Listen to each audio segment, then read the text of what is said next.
My name is Mara Delacroix. I'm 32 years old. And the Saturday night I saw my mother's name at the top of a poll asking whether I should be excluded from Thanksgiving was the night I finally understood that holding something together and being welcomed inside it are two entirely different things.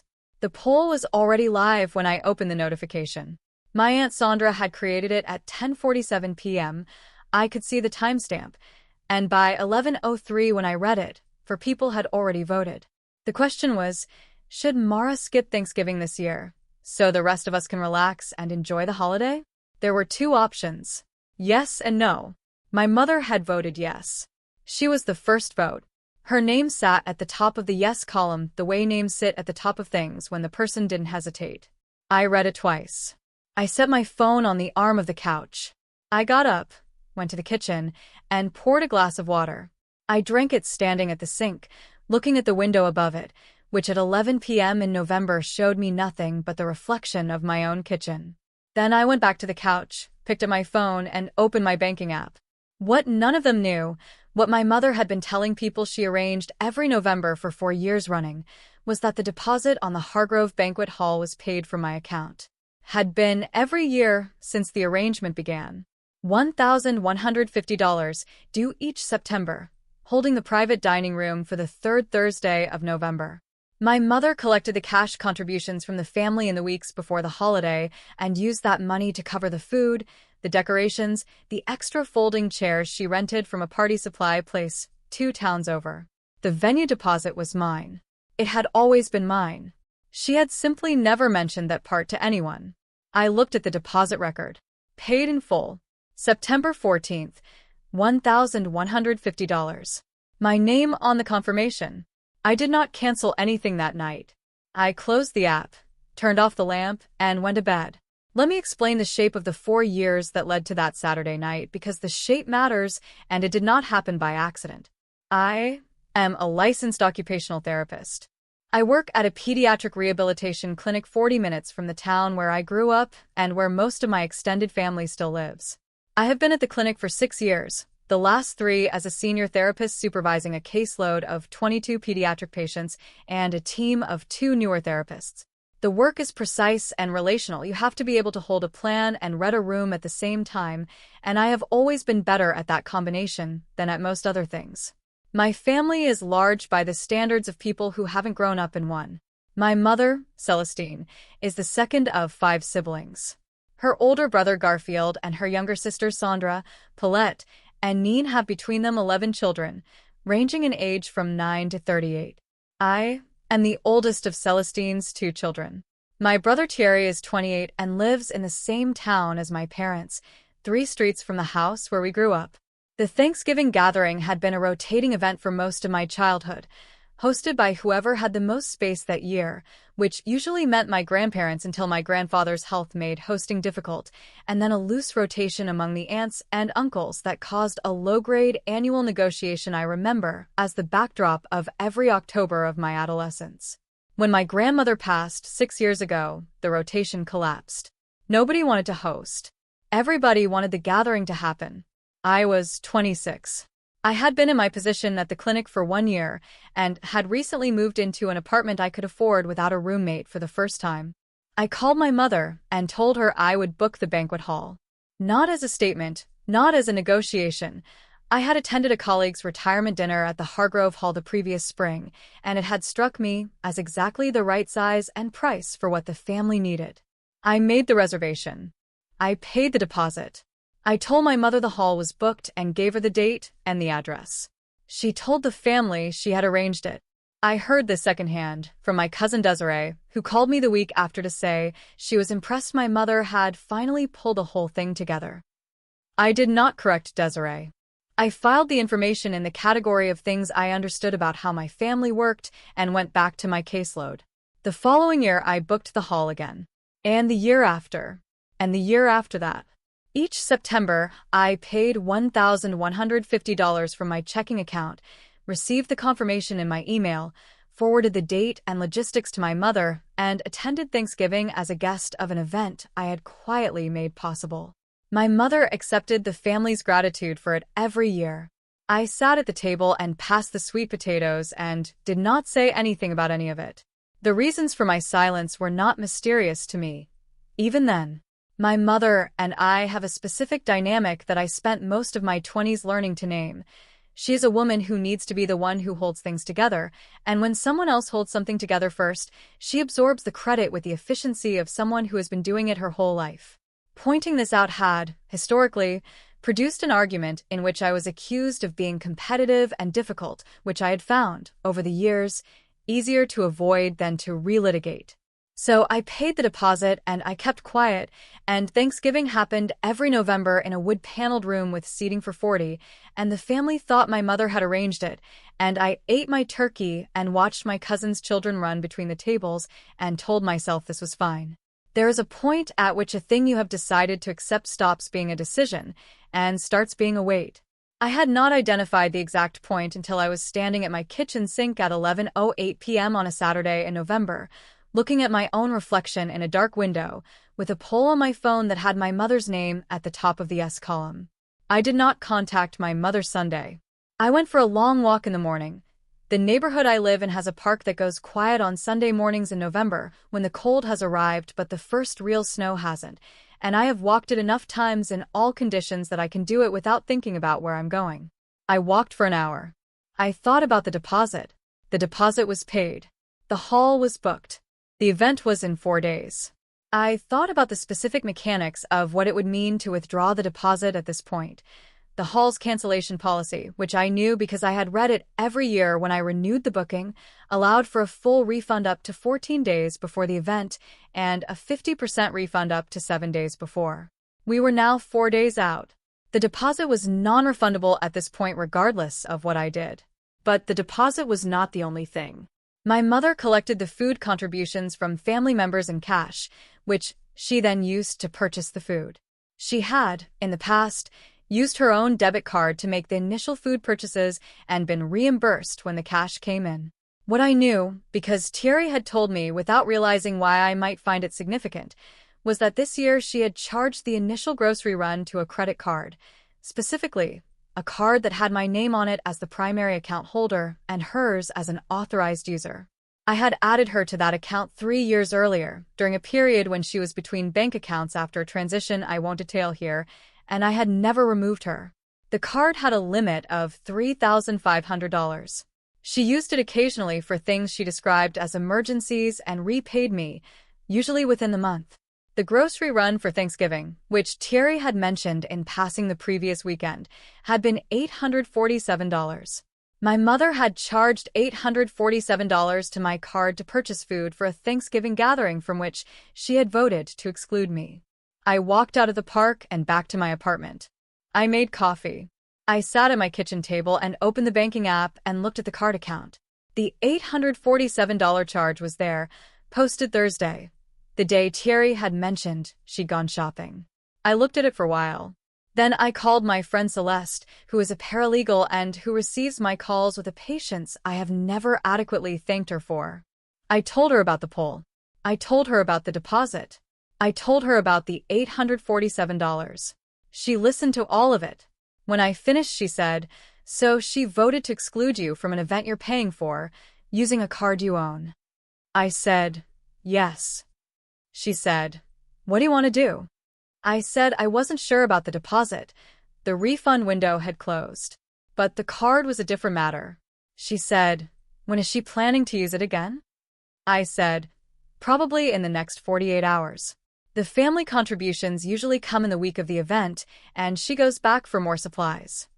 Celeste said, "So the question is whether you want her to find out before Thursday or on Thursday." I said, "I want her to find out in the right order."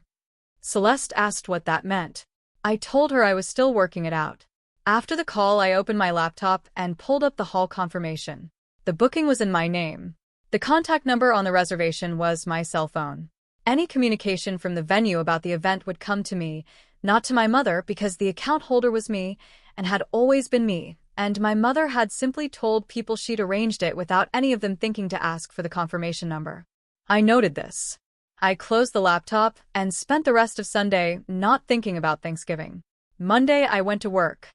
My first patient on Monday mornings is a 7-year-old named only in my records, so I'll call him by the letter I use in my session notes. D. D has been working on fine motor sequencing for 8 months and has recently begun to make progress that surprises both his parents and, occasionally, me, the kind of progress that looks sudden from the outside and is the result of 200 small sessions from the inside. On Monday, he completed a task that had been on our goal list since March. I noted it in his file and called his mother to tell her, and her response was the kind of response that makes the 40-minute commute worth it. I am telling you this because it is the part of that week I think about most often when I think about that week. Not the poll. Not the deposit. Completing the task on the goal list. By noon I had 2 missed calls from my mother. I did not return them Monday. I also had a call from a number I didn't recognize, a local area code, which turned out, when I called back between sessions, to be the Hargrove Banquet Hall. The event coordinator's name was Priscilla Odom. She called to confirm the head count for Thursday, which had been submitted in September as 38 and which she wanted to verify before finalizing the linen order. I confirmed 38. She thanked me and asked if there were any changes to the event timeline. I said there was one potential change I was considering. I told her I might need to discuss the guest list with her before Thursday. She said she was available Tuesday morning if I wanted to call. I said I would be in touch. I called my mother back Monday evening. She answered on the second ring, which told me she had been waiting. Her voice had the particular register it takes on when she is preparing to be reasonable about something she has done. Not apologetic, exactly, but managed. She said, "Mara, I've been trying to reach you." I said, "I know. I saw the poll." A pause. Then, "That was Sandra. You know how she gets." I said, "Your name was the first vote." The pause this time was longer. I heard her set something down, a mug or a glass, the specific sound of something being placed on a hard surface with slightly more force than necessary. She said, "I want you to understand the context."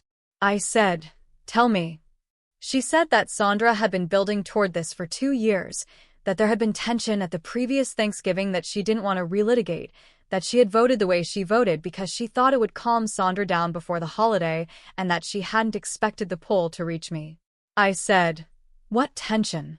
She said, "You know what tension." I said, "I want you to say it out loud." Another pause.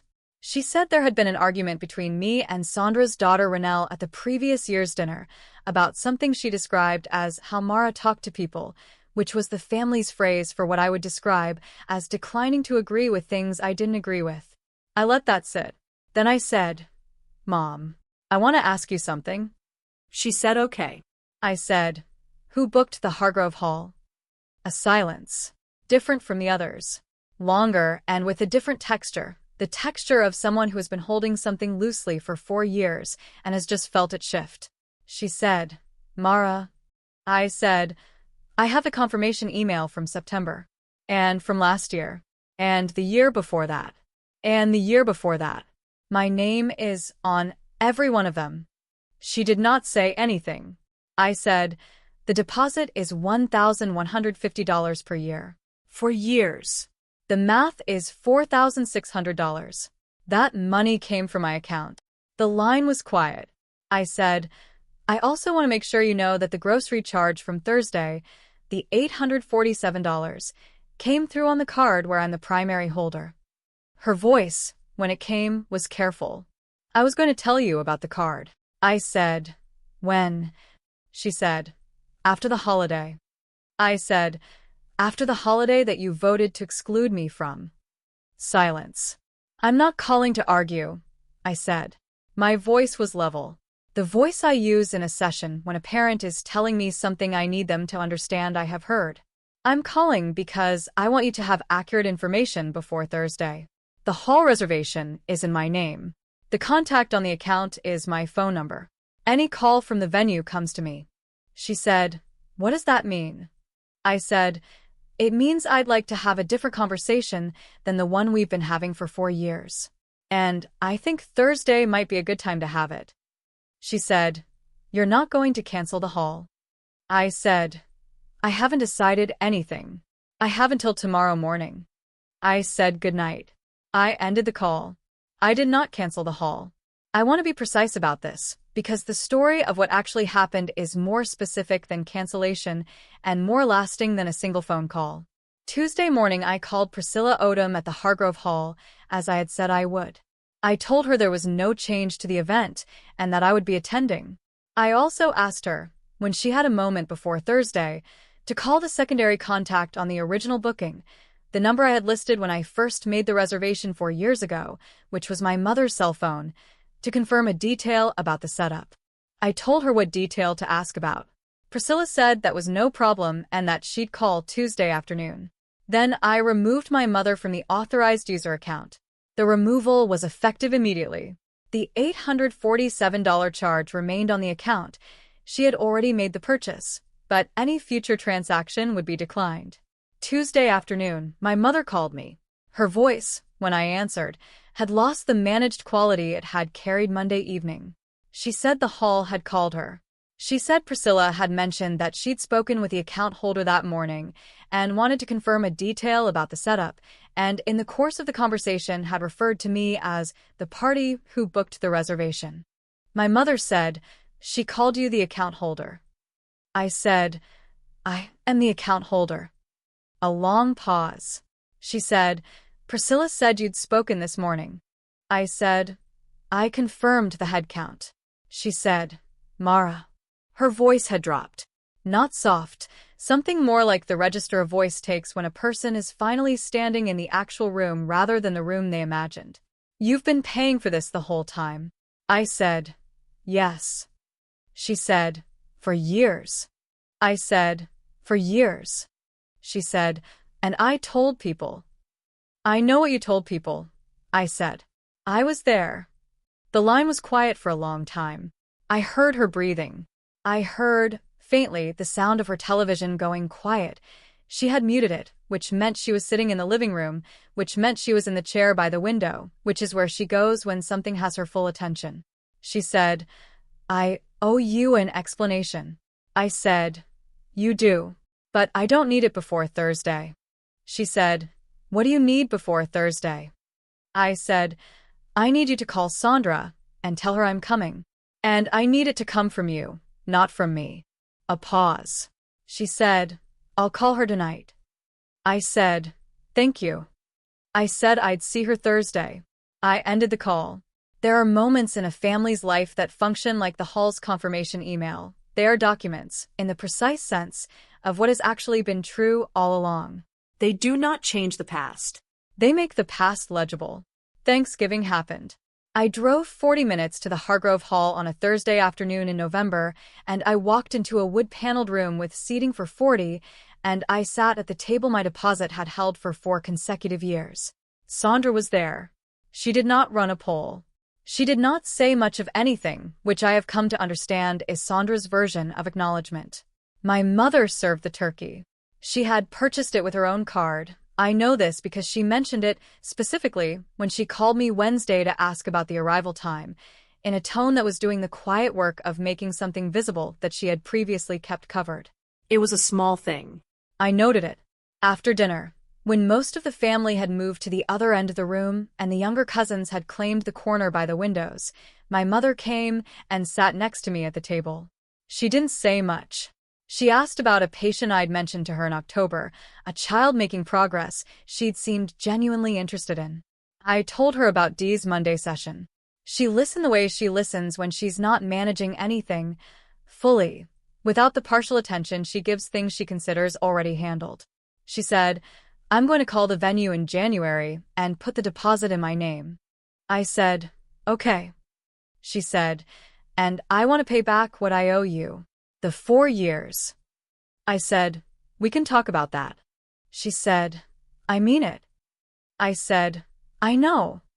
We sat there for a while. The room had the particular warmth of a large family in a smallish space in November, the specific density of people who have known each other a long time and are mostly glad of it. I had paid for this room for 4 years. I was sitting in it. It is a strange thing to hold. The knowledge that you made something possible for people who did not know you had made it possible, and that the making of it was, for a long time, the only relationship you had with it. Not the gathering. The underneath of the gathering. The deposit, the confirmation email, the contact number on the account. What I understand now, sitting on the other side of that November, is that the underneath is not less real than the gathering. It is the gathering. And the moment the underneath becomes visible is the moment the gathering has to decide what it is without the fiction of who arranged it. My family decided to stay. Not perfectly, not without the ongoing negotiation that families like mine conduct continuously and at low volume. But they stayed. And I stayed. And Sandra has not run a poll since. The thing that holds a family together is usually invisible to the people it holds. It runs without credit, without ceremony, without the acknowledgement that would make it real in the room. When it stops, or when it comes into the light, which is a different kind of stopping, the room has to figure out what it was actually made of. What I learned that November is that I had been building the room for 4 years without ever walking through the front door. Not because I wasn't allowed in, because I had decided somewhere in those 4 years that building it was enough. That being the one who held things together meant I didn't also need to be the one who sat at the table and was wanted there. I was wrong about that. And the poll, my mother's name at the top of the yes column at 10:47 on a Saturday night, was the thing that told me so. I don't think my mother voted yes because she doesn't love me. I think she voted yes because she had spent 4 years absorbing what I did without naming it, and when Sandra ran the poll, the part of her that needed to be in charge of things reacted before the part of her that knew better had time to weigh in. That's not an excuse. It's a shape I recognize. I have worked with enough families to know that the people who most need to be in charge are often the ones who most need someone else quietly holding the foundation. She was holding the credit. I was holding the foundation. At some point those two things have to be in the same name. There is a moment I keep returning to, not the poll, not the phone call, not even Thursday dinner. It's the Tuesday afternoon call when my mother said you've been paying for this the whole time, and her voice dropped into that different register, the one that meant she was in the actual room. That moment happened because a venue coordinator named Priscilla Odom called my mother's phone to confirm a setup detail, and in doing so said the words the account holder out loud. That's all it took.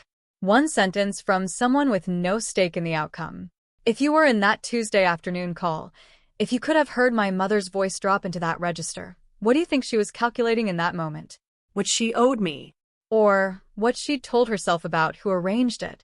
Subscribe if these stories stay with you. New ones every week. And if you've ever been the one holding the underneath, leave a comment. I want to know how long you did it before the room found out.